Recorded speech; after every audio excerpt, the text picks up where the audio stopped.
Apa harus sebagai etika? Apa harus sebagai supaya kebiasaan baik ini bertahan? Saya ulang lagi ya. Misalnya Pak Arifin dawuh teng jenengan cung nyembelih pitik kudu maca bismillah.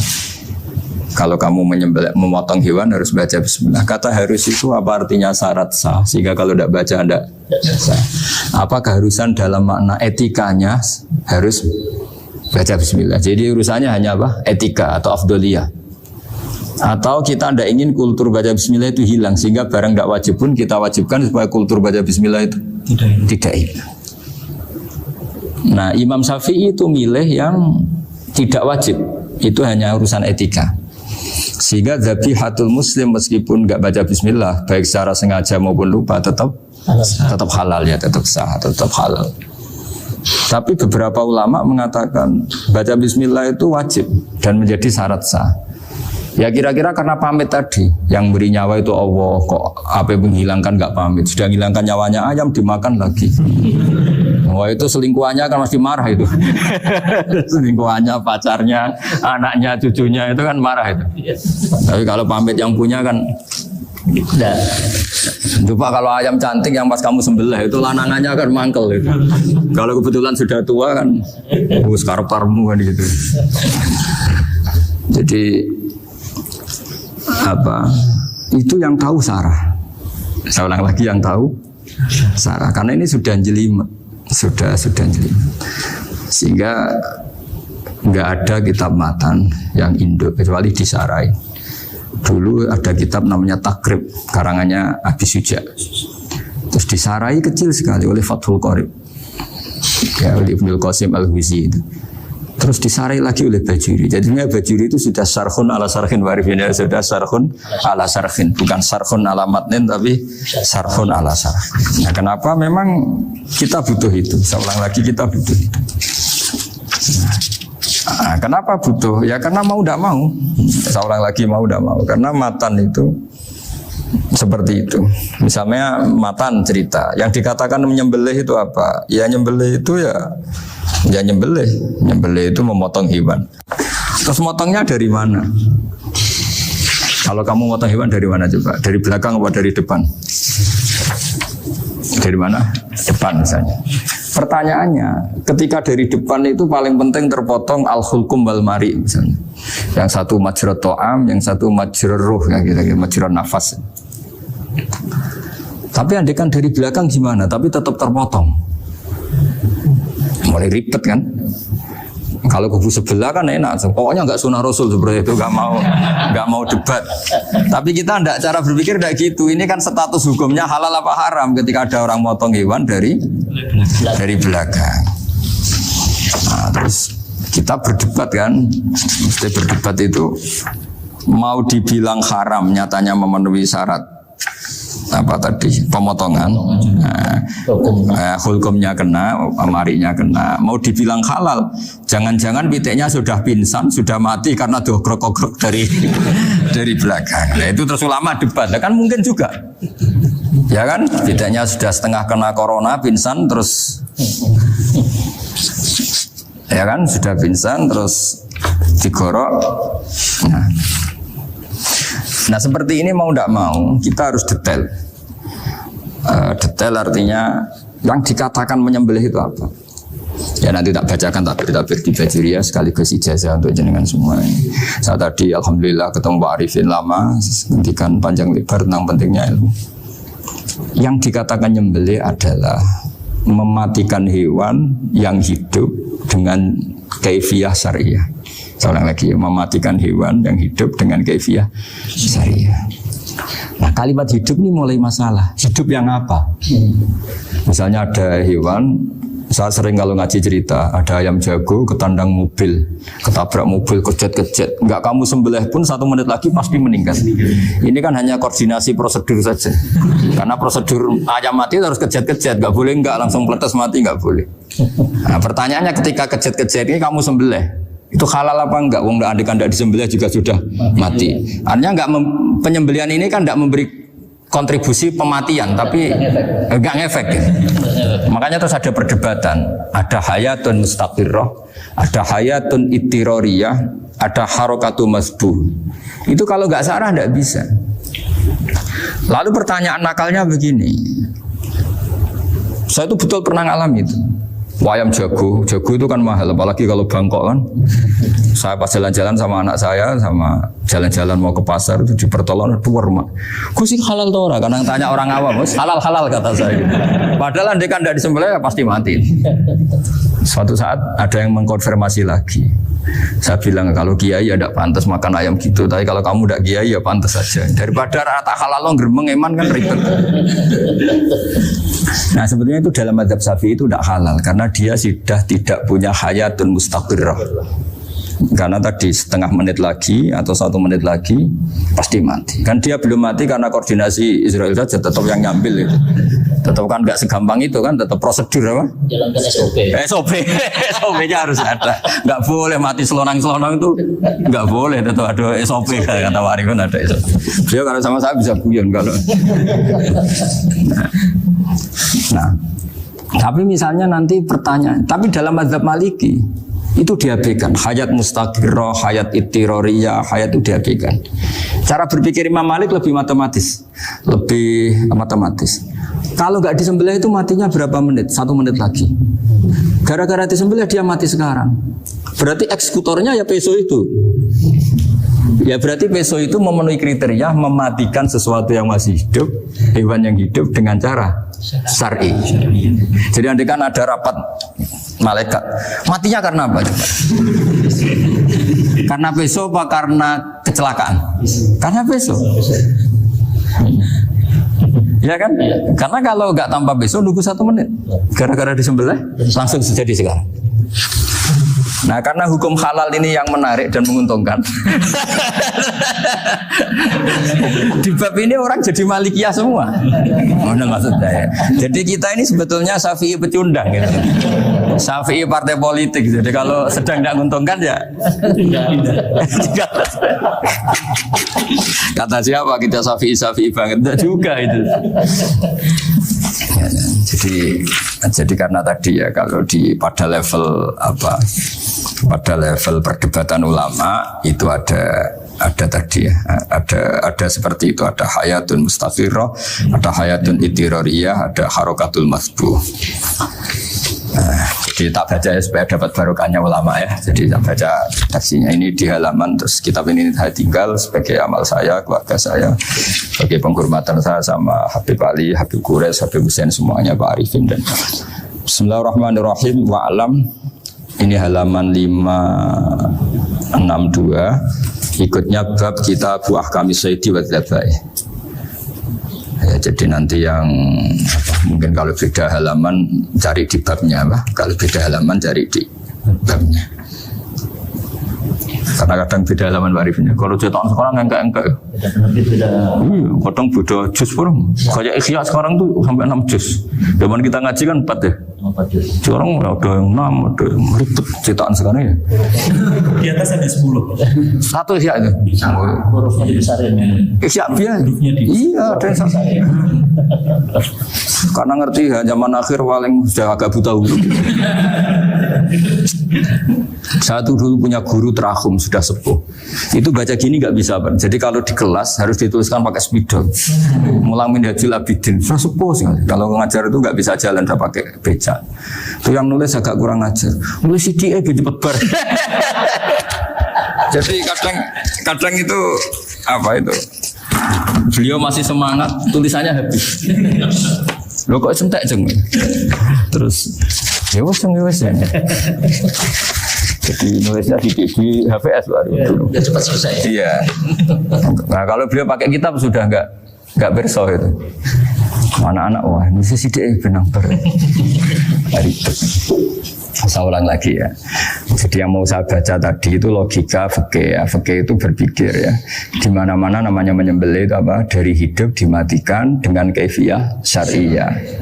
Kaifiyah syariah ini tidak boleh kamu nyontohkan harus disembelih, keliru juga. Karena untuk hewan yang berat atau hewan liar cukup dipanah asal ma'an harodama yang bisa mengalirkan apa? Darah. Jadi makanya saya umumkan bikaifiyatin syariah Pak Arifin kan tidak harus motong kan bentuknya. Kalau hewan liar kan atau sapi kurban liar kan, sapi kurban ucul liar kan boleh dipanah, boleh macam-macam. Nah kalau tembak bisa diperdebatkan karena ada unsur api Pak Arifin. Jadi bisa debat. Meskipun ada yang bilang boleh tapi bisa debat lagi kan? Karena ada unsur apa? Api Pak Arifin. Iya. Tapi ini saya cerita umumnya bikaifiyatin syariah. Nah, karena kalimat hewan hidup, ada kalimat hidup. Hidup yang apa kan pertanyaannya? Hidup yang sudah kejet-kejet, misalnya sudah koma, sudah kena corona, disentak istrinya itu. Apalagi ayamnya menyaksikan pasangannya diselingkuhi, wah itu udah stroke itu dia. Nah itu makanya kalau orang suka macam-macam itu kayak ayam makanya itu. Saya baca ya. Bismillahirrahmanirrahim. Wa'lam annahu yujadu fi ibaratihim hayatun mustaqirrah, hayatun mustamirrah, harakatu mazbuh. Wa yuqalu aisyu mazbuhin. Wal farqu bainaha annal hayata al mustaqirrata yakunu maha ibsarun bi ikhtiyarin wa nutqun yu bi ikhtiyarin wa harakatun ikhtiyariyah. Wal hayat al mustamirah ya allati tastamiru ila khurujir ruh minal jasad. Wa harakatul masbuh ya allati la yabqa maha ibsarun bi ikhtiyarin wa la nutqun bi ikhtiyarin wa la harakatu ikhtiyariyah. Fa yakunu maha ibsar wa nutqun wa harakatun ibtirariyah ini. Wa ba'duhum farraqa bainahuma. Sampai saat terus ini. Jadi ini perbedaan-perbedaan pandangan ulama. Nah, Imam Malik itu mengabaikan semua istilah itu. Sing penting pas mbok sembelih iku kecelok urip, cara wong Jawa iku kecelok urip. Cek hayat mustaqirrah, cek ittirariyah, cek harakatu mazbuh, pokoknya kecelok urip. Ini kecelok urip bisa dibilang masih hidup. Karena kalau bisa dibilang masih hidup, kamu sembelih tetap nanti rapat malaikat kira-kira gitu. Ini matinya karena apa? Karena kecelakaan. Oh kalau kecelakaan 1 menit lagi matinya dong. Tapi kan matinya sekarang ya karena sembelih. Nah tadi saya bilang sebenarnya mazhab Syafi'i itu tidak seperti itu. Karena Imam Malik menghalalkan, biasanya penggemarnya lebih banyak. Di bab bangsa halal itu kan penggemarnya masih banyak. Tapi ya sudahlah, itu masih ahli sunnah karena salah satu dari mazhab. Tapi logikanya juga masuk. Jadi kita bukan sekedar taklid ke Imam Malik. Tapi kalau kita ikhtiyat ikut Imam Syafi'i, ya monggo. Karena mungkin secara medis karena mengalami seperti itu mungkin tingkat kesehatannya apanya sudah ya sudah lah, yang penting makanya terus orang Jawa pinter nak PTE jago ya halal, nak cilik enggak lah. Itu kan ibarat perdebatan antara kepiting sama yuyu. Yang menghalalkan kepiting itu mengharamkan yuyu. Tahu yuyu yang kecil di sawah ya? Tak tanya, kenapa yuyu halal? Karena amfibi Gus, bisa hidup di dua alam. Memangnya kepiting enggak? Oh beda. Ternyata beda maksudnya. Eman Gus kalau haram. Eman kan kalau yuyu haram kan nggak ngefek kan kecil. Ini mufti kok. Oh udah kadang halal, udah kadang makan selama ini. Iya selama ini udah kadang makan itu. Makanya banyak kiai yang mengharamkan kepiting sebetulnya, tapi minoritas kan? Minoritas. Tapi yang mengharamkan yuyu mayoritas, wong kecil aja. Jadi kita ribet ikut siapa? Kata siapa ahli fikih gak mikir untung rugi. Makanya saya ini bingung, jadi saya ini kan kiai ya, kiai betul. Susah kadang jadi kiai. Sebagian guru saya itu mengharamkan kepiting. Nah kalau kayak dolan di daerah Juwono Mas Nafis daerah itu. Penghormatan tertinggi santri itu kalau nyugoi kiainya kepiting karena itu makanan termahal. Bingung kan dia? Mau tidak makan itu kayaknya dipersiapkan betul Pak Rifan. Udah ada effort ya. Warna nyari yang mahal kan. Mau makan itu sebagian guru kita mengharamkan. Akhirnya ya ad-darurat tadi makan sekadarnya. Kalau saya habis 3 pasti israf. Kalau habis 1 prosedur hormat yang nyugui. Itu susahnya jadi kiai. Kalau kamu kan tidak kiai mumpung gratis. Enaknya nggak jadi kiai kan itu Mas Wah. Pertimbangannya mumpung gratis. Sudah gitu masih mun dibutuh mawon, pakai dibutuh mawon. Oh digawa tenan. Tapi sebetulnya ada sisi naif dari yang bilang halal tadi. Ketika yang bilang halal, naif itu versinya, tapi ya nggak apa-apa, semoga dimaafkan Allah. Naifnya tadi, tapi saya tidak tapi itu masalah khilafiyah ya. Semoga yang mengatakan halal juga benar, karena punya perhitungan iman tadi. Tapi yang bilang halal itu tak tanya, Yuyu itu halal apa haram? Lucunya jawab haram semua. Yuyu bahasa Indonesia nggak ada kayaknya. Enggak tahu juga saya apa. Yang penting paham tapi Yuyu yang kecil itu. Itu kalau diharamkan nggak ada yang protes ya? Nggak ada. Tapi kalau kepiting? Ini pakai model apa? Coba Pak Wafa. Kalau alasannya amfibi, Yuyu sama kepiting sama enggak? Kalau alasannya amfibi, hidup di dua alam. Sama-sama. Sama-sama. Kenapa kepiting jadi halal?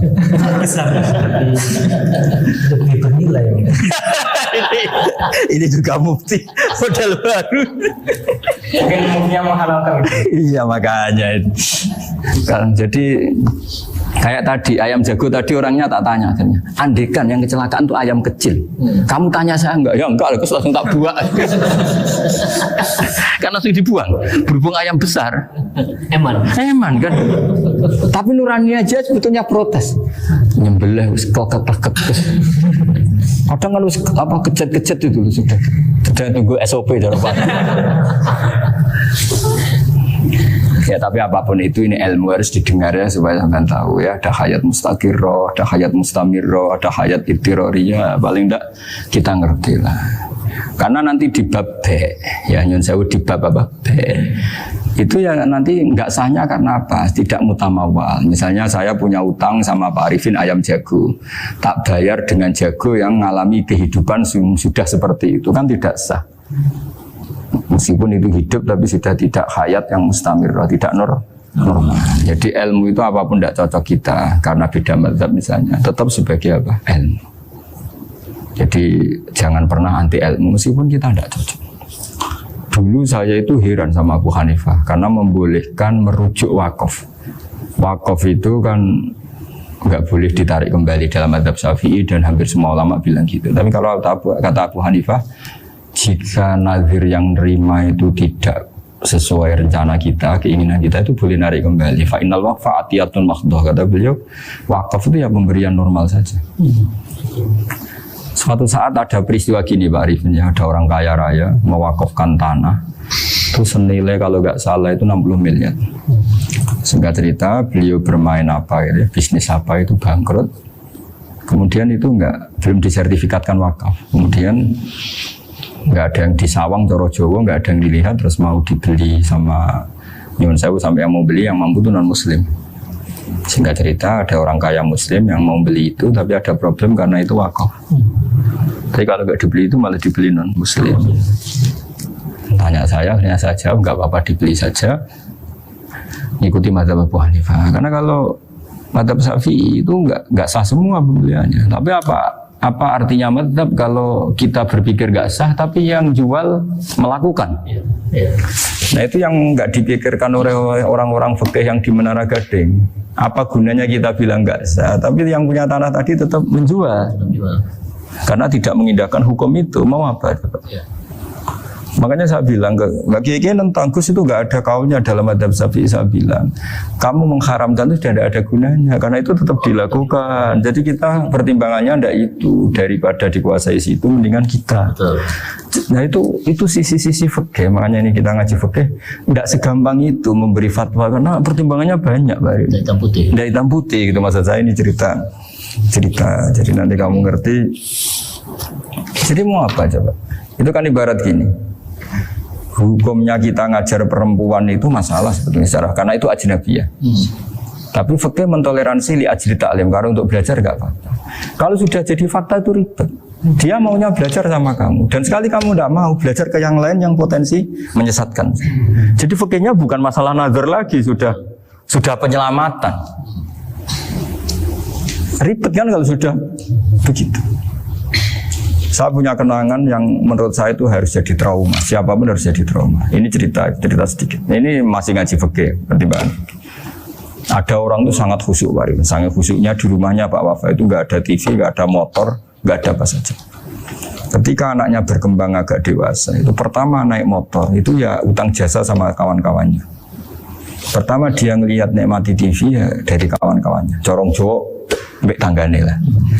Padahal orang tuanya ini protektif justru karena banyak tanggane sing nggak pati Islami lah. Ya mereka orang Islam tapi ya nggak sholat, nggak apa. Singkat cerita orang tuanya ini datang ke rumah sana nangis. Nangis Gus, sekarang saya ikrar bahwa mazhab Abah jenengan Kiai Nur Salim, bapak saya itu mazhab jenengan itu lebih hebat timbang mazhab kula. Nangis dia. Dulu saya itu agak menyalahkan Kiai Nur Salim jenengan karena longgar di rumah ada TV, ada motor. Terus dia cerita. Nah karena anaknya ini pertama bisa naik motor, untuk anak ABG ini kan jasa yang luar biasa. Karena dia butuh sekali bisa naik motor, dipinjemin. Akhirnya walhasil anaknya ini yang saya merantau ke Jakarta kemana, hanya lam yusolli wa lam yasum. Padahal anaknya ya kiai kampung. Terus tak ceritanya. Terus akhirnya dia tanya, kenapa sih Gus jenengan sama Abah kok longgar gitu sama anak? Tak cerita ini gini Pak Arifin, menurut ilmu al-insan abdul ihsan, manusia itu budaknya kebaikan. Karena utang jasanya sama anak ini, ya dia akan ingat anak ini. Sementara kenangannya mbak jenengan mbak amui, tidak boleh. Dia baru ngakui ya Gus saya itu yang saya hanya khusyuk tapi kurang ilmu. Tadi dia hanya berdasar khusyuk. Bocah kok main delok TV kan pikirannya hanya gitu. Ini cerita ilmu, saya bukan menjustifikasi manapun, ini kan cerita ilmu Mbak Arifin ya. Jadi semuanya itu ada hitung-hitungannya.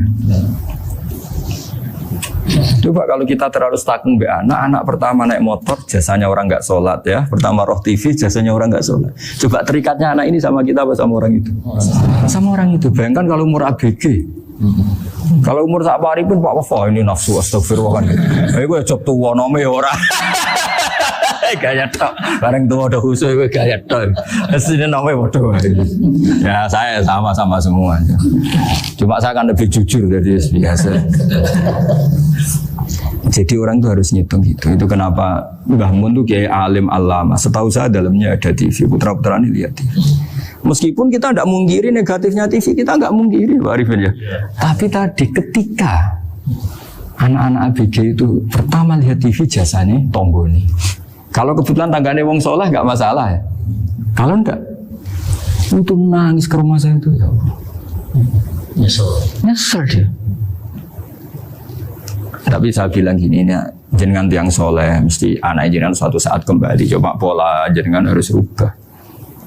Ini hebatnya Nabi. Ketika Sayyidah Aisyah masih kecil, minta diperlihatkan Li'bul Habasyah. Itu diturutin kan masyhur itu. Kayak apa Nabi? Karena kalau nggak diturutin, pasti Sayyidah Aisyah akan ngidolakan mainan yang lain yang di luaran sana malah. Itu karena Nabi punya kearifan tadi. Jadi ini kan ilmu, lagi-lagi ilmu. Jadi yang semua itu harus dibaca dengan ilmu. Makanya kata Nabi, ad-dunya mal'unatun mal'unun fiha illa dzikrawah wa ma'alahu aw aliman aw muta'alliman. Karena dunia ini hanya bisa dibaca dengan ilmu. Yang diridai Allah maksudnya hanya bisa. Saya itu banyak kenal menteri, kenal pejabat. Tapi saya tidak pernah melihat itu sebagai pejabat. Melihatnya itu orang yang ingin belajar agama. Karena sekali salah melihat, yang hidup itu tamaknya Pak Arifin. Yang hidup kan tamaknya. Saya kenal orang kaya kok melihat kayanya, yang hidup itu tamaknya. Ingin dapat ini, dapat. Tapi kalau melihat itu sebagai hamba Allah yang ingin belajar, insya Allah kita selamat dari tamak. Meskipun kita ya manusia tidak sempurna. Setidaknya ketika dia lomo atau tidak lomo, nyalami template apa tidak ngefek. Karena kita melihat ini mau belajar. Tapi kalau kamu didorong tamak, katanya orang kaya ternyata nggak tahu haknya kiai, ribet kan? Ribet. Nah kalau kamu punya santri cantik ya lihat itu sebagai santri kamu. Jangan melihat ini mau nggak sama saya, kalau enggak ya wah ya ribet kalau gitu. Ini anak-anak muda harus dilatih ikhlas, baru bahaya ini santri-santri sampean kalau nggak dilatih ikhlas ini bahaya. Karena ini belum punya penggemar pejabat, paling ya anak-anak yang ya tadi ABG. Jadi lah Sarah kembali lagi Sarah itu membicarakan itu detail. Jadi ya makanya kenapa orang mati yang lahir langsung meninggal itu nggak wajib disolati. Ya, alasannya fikih ya lucu. karena dikatakan sholat mayit. Di mana-mana mayit itu sabakohu hayatun.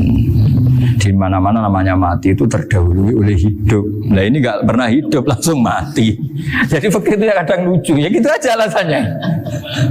Kamu nyolati apa? Mayit. Kenapa kok mayit? Ya mayit itu namanya mayit. Orang mati. Orang mati. Orang mati artinya pernah hidup. Nah itu sarah. Jadi ketika matan hanya cerita wasiktu alladzi lam yastahila, enggak pernah nangis gawe lam yusalla alaihi. Sarah bilang mergo ora tau urip. Kalau enggak pernah hidup berarti enggak bisa dikatakan mati. Kayak sampean miskin itu kan enggak bisa dikatakan bangkrut. Ya miskin aja gitu loh. Kan gitu ya. Karena nggak pernah kaya. Nggak pernah kaya. Kayak Mas Nafis nggak bisa dikatakan, oh itu Qurannya lupa gimana? Nggak pernah hafal. Jadi yang dikatakan lupa itu pernah hafal. Nggak lupa nggak apa, Gus Qurannya lupa, gaya nggak pernah hafal, kok bilang apa? Lupa gitu. Nggak boleh Pak Wafa bilang saya ini bangkrut apa? Nggak pernah kaya kok bangkrut. Jadi semua itu ada aturannya itu. Nah itu sarah, lagi-lagi sarah. Jadi kan banyak yang syarhun ala syarhin. Jadi kayak kitab takrib itu disarai Fathul Qorib. Jadi Fathul Qorib itu sudah sarah. Disarai lagi Bajuri. Nah itu termasuk cerita itu ya. Cerita-cerita. Kalau baca Bismillahirrahmanirrahim. Ya, wa yakunu qad dzukira daf'atan wahidatan la fi daf'ataini izlam tujad al hayat al mustaqira inda daf'ati saniyah amma idza wujidat al hayat al mustaqira daf'asaniyah fayakhilu al masbuhu aidan fasartu wujudul hayat al mustaqira fi ibtida'il wati akhir marrah wa makharu dzalika inda tulil fasli wa illa fala rafa'a sikina wa ada fawran aw alqaha liqawniya kalatan wa akhadha ghairaha fawran aw saqatat minhu wa akhadha ghairu halan aw qallaba wa qata'a biyama bagi hal al masbuh. Jadi ini masalah sarah. Sarah itu sudah detail. Misalnya gini, kamu motong ayam. Motong ayam harus sekaligus shred jadi. Jangan sampai nyuwun sewu 2 kali. Jangan-jangan misalnya gini, ayam tak potong pas ke kiri separuh. Ya, ke kiri separuh apa hulkumnya. Pak Arifin datang, Assalamualaikum Gus Pak, waalaikumsalam, terus santai jagungan dulu. Jagungan sampai besoknya itu enggak meneruskan. Bareng-bareng malah salam, ingat lagi ayam saya ini. Ketika saya meneruskan ini, potensi ayam ini sudah mati atau sudah hidup yang ini masih mazhab Syafi'i itu ya. Atau sudah hidup yang sudah tidak normal. Artinya apa? Penyembelian kedua yang mengeksekusi tadi sebenarnya mengeksekusi barang mati. Yang penyembelian pertama tidak bisa dikatakan penyembelian karena tidak sampai mati. Penyembelian kedua berstatus setengah mati. Nah, kalau seperti itu maka haram. Kecuali itu dilakukan secara fauron. Fauron dicontohkan nyembelih ternyata pesunya kedul terus ngambil yang lain, tapi fauron langsung atau terjatuh ngambil langsung. Ya, itu boleh karena ditoleransi. Tapi kalau kalam ajnabi kata tadi mohon Pak Arifin, seperti Pak Arifin alhamdulillah sih. Jaminan mau rawuh dari ayamnya asem mana? Ini harus sebar. Ini orang ngawur betul. Jadi, nah itu sarah. Bicara sampai detail itu sarah. Jadi ada sekian kemungkinan. Jadi ya, jadi termasuk yang diandaikan apa? Nah, hayat mustaqirah itu batasnya yakunu maha ibsorun bi ikhtiyarin wa nutkun bi ikhtiyarin wa harakatun ikhtiyariyah. Hayat mustaqirah itu kalau dia betok-betok itu ya karena karepnya. Maksudnya gini, gamane cara roh pitik wedok engkek ya cek karepe dhewe. Cara dia melihat peso itu karepe ya masih lari. Jadi misalnya ada ayam. Ayam kita sembelih baru luka sedikit. Belum sampai andaikan dibiarin ya mungkin suatu saat sembuh, luka. Terus melihat kamu lari ketakutan karena kamu dianggap gladiator, killer lah. Nah itu berarti punya hayat mustaqirah. Tapi sudah kalau kamu sembelih karek ngeriwit, roh kowe serawedi, ya kan? Mau demo ya sudah agak berkutik, ya dia berarti tidak punya hayat mustaqirah. Gitu. Ya batasannya itu Joro. Nah. Dalam mazhab Syafi'i, syarat sahnya penyembelihan harus hewan itu punya hayat mustaqirah. Nah ini sarah ya, jadi sarah itu lebih jelimet. Nah makanya kenapa tidak boleh nyembelih pakai yang tumpul Mas Nafis? Takutnya ayamnya itu ngalami dohtoh, atau kok ditekek. Misalnya sama nyembelih pakai peso tumpul, ini kini ketekek, takut. Kan dia misalnya ayamnya jantungan, roh peso wes stroke kan, udah gitu ketekek. Nah itu mati dulu pasti itu. Siksa. Jadi pas diongok-ongok ini sudah mati. Jadi nanti kalau di akhirat, sebenarnya saya sudah mati loh, ngawur. Wah apalagi nganggo keris naga sosro, wah itu sudah gereng sakti kan diginikin tok sudah mati kan. Makanya bahaya nyembelih pakai keris-keris sakti karena sebelum terpotong sudah mati saking saktinya apa keris itu misalnya gitu. Baru nempel. Makanya nanti suatu saat ada pertanyaan ini, boleh enggak nyembelih ayam orang yang rainya itu sangat? Wah itu haram, kena. Oh itu mesti mati dulu. Komisen tatonan apa? Ya betul. Iya kayak algojo. Ayamnya jenis apa? Stroke ya? Jenis penakut. Pas mau disembelih, gitu. Udah mati. Jadi hati-hati ya nyembelih ayam. Jadi kalau orang kampung Pak Arifin ya, orang kampung mudin kampung. Mungkin kalau orang kota sudah nyuwun sewu gak peduli. Kalau orang kampung itu apa itu Pak Arifin? Kalau nyembelih jago itu sampai apa itu? Ilatnya dikeluarin dong. Oh iya. Apa ya? Iya karena takutnya katanya beberapa yang kaget itu kelek apa? Ketelan. Iya ketelan ya. Itu ya ada kearifan gitu, tapi ya terlalu ya menyiksa ayam. Tapi memang potensi katanya Pak Arifin. Katanya yang ahli-ahli itu ya. Jadi kalau dia jago ya mau disembelih, saking takutnya itu. Kalau orang Jawa kalau takut kan yang ngelek itu ya. Orang Jawa loh ya. Itu kalau orang takut kan kadang apa kayak. Nah ayam itu nak ketakut. Kadang ininya terus apa? Lidahnya masuk. Akhirnya pas disembelih ini nggak kena. Nah makanya terus banyak mudin yang punya ikhtiar tadi. Pernah lihat apa yang ayam jago itu? Ilatnya ya itu ya tidak wajib, cuma tidak bisa kita salahkan. Tapi kata penyembelih yang lain tak tanya. Eksekutor yang lain, pokoknya rodok dipenegus. Itu saya iso. Saya belum pernah nyembelih ayam karena ini kan selain nggak profesi saya juga nggak mentolonan saya. Tapi ini beberapa kefiah yang penting kita tahu ilmunya. Yang paling pokok itu qatul khulqum wal mari.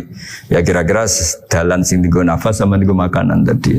Ya tapi itu tadi caranya semua itu harus mengalami atau masih punya hayatun mustaqirah. Nah, takutnya dalam konteks nyembelih yang apa tadi? Saya bilang separuh tadi. Itu jamnya normal enggak? Itu sudah jam 11 ya? 10. Oh, jam mati almarhum itu. Itu enggak halal disembelih itu sudah maitah ya. 10, 14 kan. Iya ya. Saya makanya saya bingung ya jam.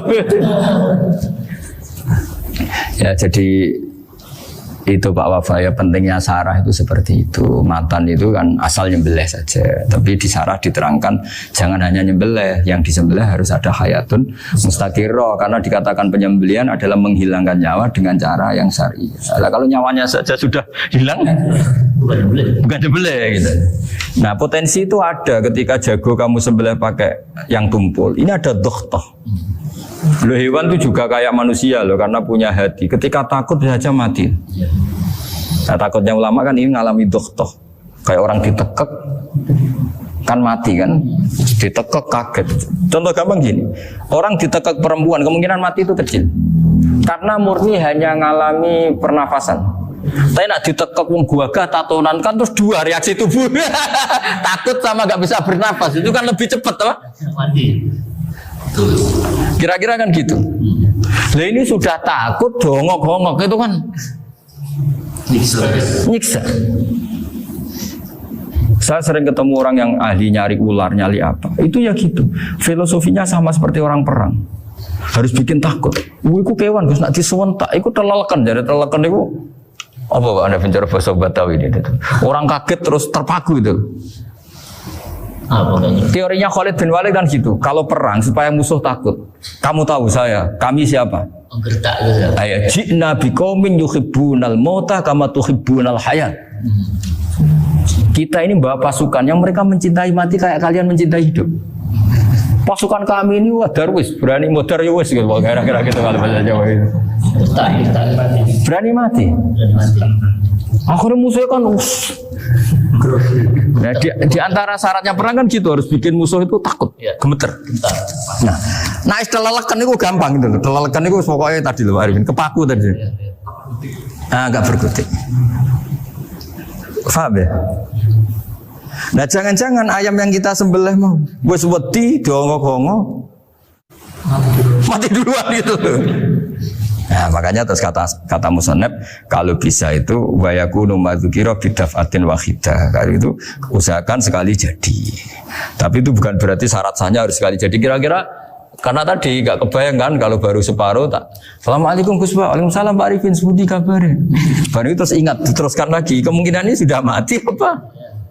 Nah makanya ya tapi lagi-lagi ini sarah ya tak baca bismillahirrahmanirrahim wa yakunu qad umadzukira daf'atan wahidatan la fi daf'ataini fa innahu yahrumul masbuh hina idi.